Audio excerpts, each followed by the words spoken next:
far, far away, when we all anchored and had to leave an anchorage, Pearl was invited back, apparently. And when we went in, we weren't in there 20 minutes after having dropped our anchor.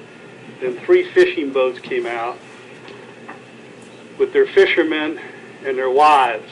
And their wives had their traditional kimono attire.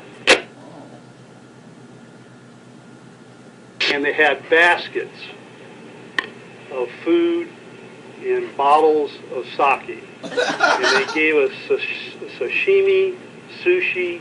What else did they give? Some sukiyaki.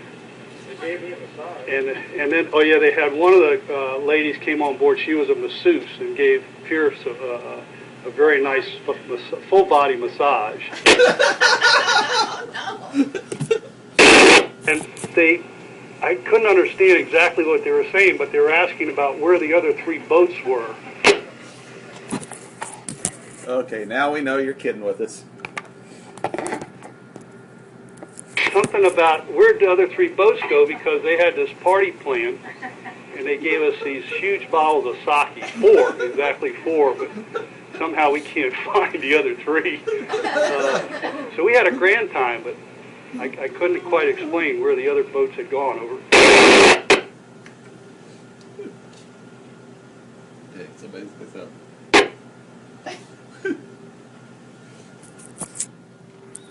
As a seabird, we didn't want to tell you, but we had some people in kimono attire come out to see us, and they gave us each a bag of gold. And, actually 4 bags of gold, and we can't find that 4th bag. It's disappeared.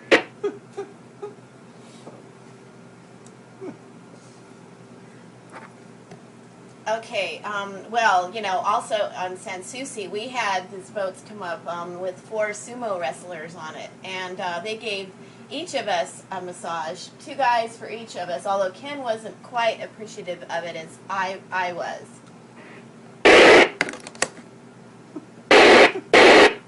Yeah, they didn't walk on your back, did they, Roberta? Well, sumo wrestlers can have a delicate touch when they want to. But although you're right, they didn't walk on my back, but their fingers were very delicate, and it was, it wasn't bad. But they did walk on Ken's back.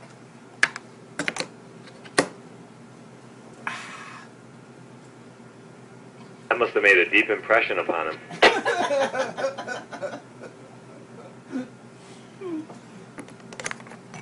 Our story is that we made dinner, read for a while, and went to bed early. It was a wild evening.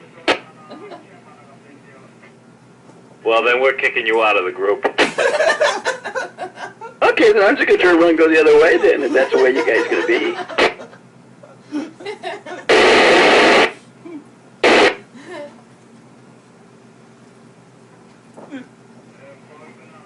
Okay, Ken. Now the rest of the story is from the Pearl now that was inside there. We were awakened about 5 o'clock this morning with 1 fishing boat leaving, and I thought, oh boy, this is the start of an exodus. We're probably right in the way because, of course, we did have to vacate due to the fishing boats in the harbor. And then we went back to sleep, and at 8 o'clock, a second fishing boat left. So I think I'll communicate with Faruno that we counted a grand total of 2 boats leaving the harbor, and it was a good thing we cleared out, though, and gave them the room they needed. Over. Out of curiosity, were there many boats? Did many boats come back in and tie up against that wall? Because the big sections were empty when we were there, obviously. Yeah, Don, you're right. No, there was no traffic in the marine or boat business at all, and there was very little activity ashore. It was a classical sleepy little fishing village.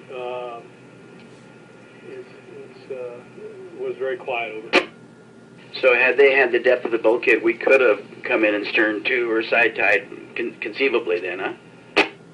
Yes, without question, and there was, in my opinion, plenty of room in the anchorage, even with us all there. It's more, I think, just inability, and certainly in Europe, you've done the same thing. I mean, I've been in harbors like that where there's 50 boats anchored. So maybe not 50, 25 or so. So it's just a matter of what people are used to over. So I wonder if it was just the Coast Guard reading all the AISs and just making assumptions, huh?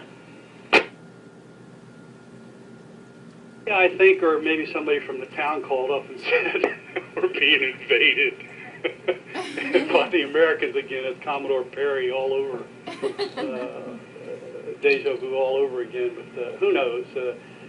Might be an idea we want to go somewhere is just turn our ASs off for a period over.